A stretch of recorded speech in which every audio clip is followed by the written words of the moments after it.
para pagar su penalización. Es una especie de esclavitud doméstica por esa razón. La cantidad de trabajo que tiene que hacer no está en relación con la multa realmente. Y por ello, bueno, esto por supuesto es muy preocupante. Y lo que preocupa es que sigue sucediendo. Es decir, estos hallazgos sobre esos casos judiciales después de la guerra, bueno, algunas causas buenas o algunas motivaciones para que los jóvenes vuelvan a las armas están ahí después de finalizar la guerra. ¿Cuáles son las alternativas? El joven, si se le acusa de algo, pues es que se vaya. Pero probablemente si se va a otro pueblo se encuentra el mismo tipo de tribunal. O si vas a vivir a una zona de esas, alguien tendrá que enviar garantías que te cubran. Entonces sigues bajo el patrocinio de un jefe y tienen que proporcionar mano de obra para él. Esto no se puede ir a las zonas mineras y por eso es lo que hacen muchos jóvenes. No hay tanta minería, pero cuando hay que trabajar de 10 a 12 horas en un sol ardiente con unas ganancias mínimas esperando encontrar una piedra grande, un diamante que vaya a funcionar, pero hay por lo menos algo de libertad social en estas zonas.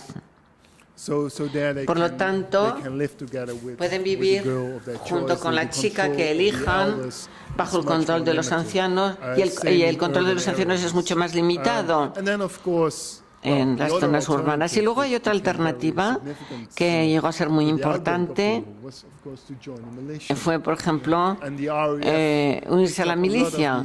Y el RUF tomó a muchas de esas personas que iban vagando solos, pues los llevaron a los tribunales locales. Tenían quejas que trasladaron a sus comunidades cuando entraron en esos tribunales. Muy brevemente, vamos a ver la importancia que tiene todo este tema sobre el daño que causan las mujeres. Esto exactamente se refiere al país vecino, Liberia. En el año 2003, la Casa de los Representantes en Estados Unidos estuvo de acuerdo sobre la resolución siguiente.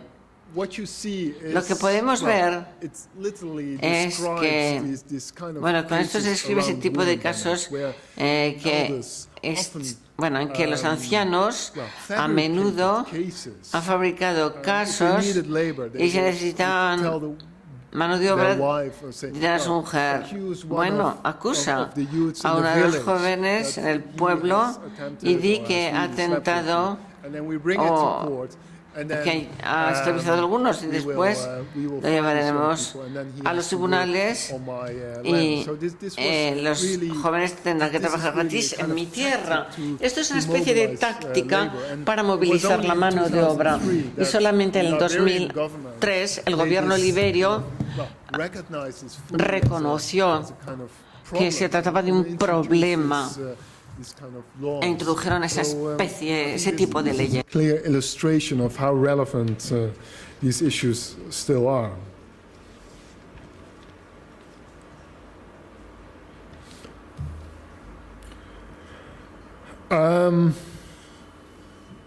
Okay, so what kind of relevance does this analysis of this kind of anthropological analysis of root causes of the conflict has for post-war reconstruction?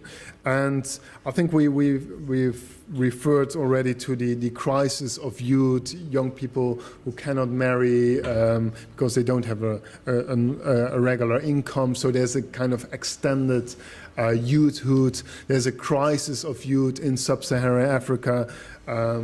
There are no jobs for them, there's limited education. But in addition of a kind of state failure, I think it's equally relevant to talk about a kind of community failure. It's not only the state that has failed, it are communities that have failed. Yes? And if you talk about international interventions, peace-building intervention, if they only focus on the state level, then you still have a huge problem a few years down the line. And in a way, this was exactly what DFID did in the beginning, at least in Sierra Leone. They restored the institutions, the chieftaincy institutions, while not fully recognizing that this were exactly the root causes of the problems. I think it's still clear that most Sierra Leoneans, they accept the authority of, or they give a role to the institution of chieftaincy. However, in many cases, they want to see it much more democratic and accountable. So what you saw in the chieftain restoration process was that young people had to, under the labor of, community labor and community involvement to make projects more sustainable. They started to build the house of the paramount chiefs, and they started to build local courts. And it were exactly those courts that would then put them later on in prison. So. And it's the same in the Ivory Coast. The World Bank promoted very much this community-based reconstruction. But if there's something wrong with the community itself, yeah, and community, of course, is not a homogeneous issue. There's loads of struggles going on within communities. Yeah? So if you have this kind of fantasy idea of a harmonious community, and you start to base your strategy of post-war reconstruction on leave it to the communities, then of course, well, in the case of the Ivory Coast and many other examples, you, in a way, reintroduce the problem again. And more generally, I think well, that's a kind of more anthropological conclusion. So it was clear that both in the case of Sierra Leone and Ivory Coast, the lineage mode of production, so how wealth is passed on and how reproductive means are controlled, just reach its limits. We really have to think creatively about new ways to overcome these limitations. 10 minutes. Yeah, no. Or less. 15. Oh, yeah. Okay, then. Okay, now I'm going to speed up. So there is some need for customary reform. Okay. DDR program, second part of the presentation. Okay, the DDR program in Sierra Leone has been used as the key example of a successful program. I don't think I have to explain a lot. The short-term perspective was to reduce security risks. However, if you don't address root causes, you might have a problem in the long term. Figures, about 72,000 ex-combatants demobilized. I think it's clear that a lot of combatants, real combatants, were missed out, and that's for several reasons.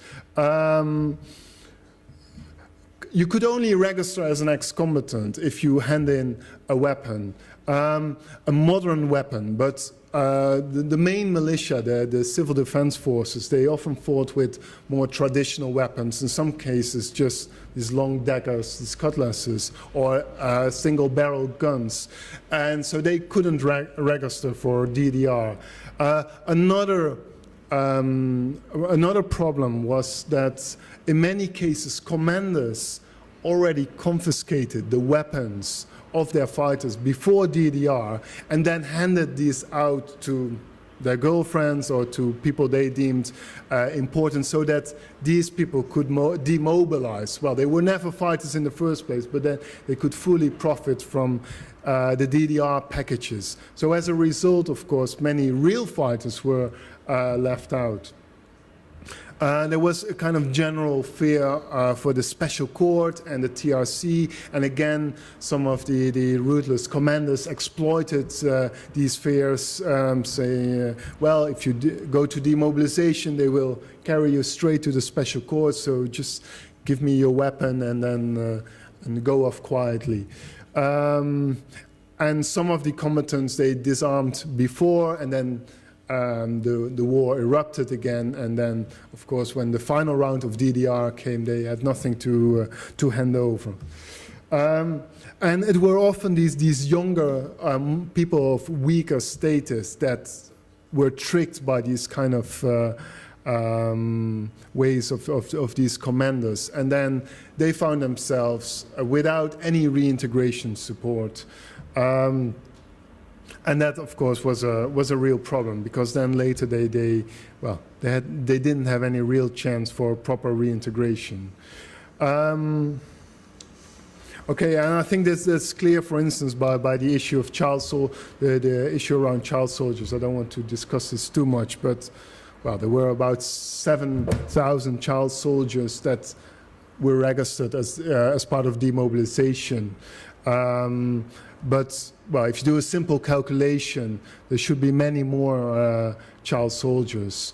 And again, these were often fooled by commanders just to demobilize or give and go off quietly. Okay, what I want to discuss in slightly more detail is the reintegration component of the DDR package. There were a number of options. Going back to the army was only open at the beginning. Going back to school, vocational training. Well, it's clear vocational training was the most popular choice. Vocational training, carpentry, masonry, computer science. A number of choices were there, and that was really the most popular among ex-combatants as part of the DDR program.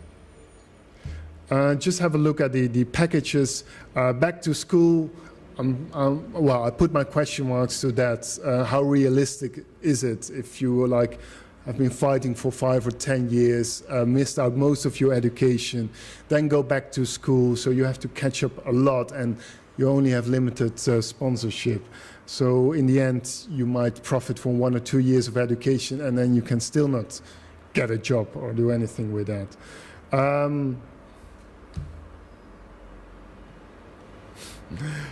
Okay, then the agriculture package. It's interesting to see that in Sierra Leone, about 75% of the population is depending on agriculture. However, only 15% of the ex-combatants choose for the agricultural package. So you already feel that you're getting in some kind of trouble here. Most combatants, they choose the vocational training. Why? Because that was quite an attractive package. You got the 6 to 9 months training, you got a monthly allowance, and then you got all these nice, well, who wants to be a farmer if you can be a car mechanic? I mean, that's clear. The problem, of course, was that,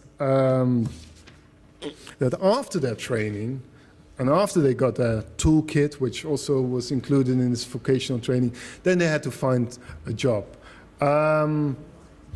Okay, so how many soap makers does a country need? Yeah? Or how many carpenters? Yes, well, okay, there was a lot of destruction, but I mean, it's not always the priority of communities to invest the little money they have in employing a carpenter to make a chair. So it's one of those issues, I think, that was really wrong in planning. And then, of course, if you have like 6 or 9 months training, can you really compete with established carpenters?